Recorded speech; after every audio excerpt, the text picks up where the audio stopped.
Fit-2 u 3 ta' Novembru, il-Kunsill Lokali tar-Rabat kollaborazzjoni ma' diversi entitajiet governattivi u l-għaqdiet rabtin se tkun qed tissir l-attività Rabat Sacrum. Din l-attività se jerġgħu jiddawlu fil-waqt li jinfetħu beraħ il-bibien tal-knejjes u tal-mużewijiet li monija bihom din il-lokalità storika.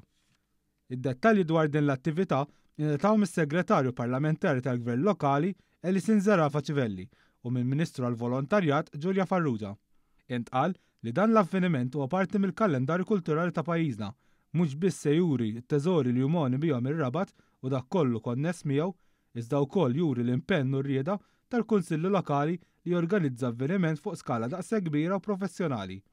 Dwar din l-attività ikkummenta s-Sindku tar-Rabat. Rabat Sacrum huwa festival kulturali maqsum f'jumejn, festival fejn qegħdin nesponu il-mużewijiet tagħna, din nesponu wkoll il-kappelli u l-knejjes tagħna fejn fihom qed nagħmlu diversi esibizzjonijiet fejn ukoll qed naraw ħafna xogħlijiet artistiċi.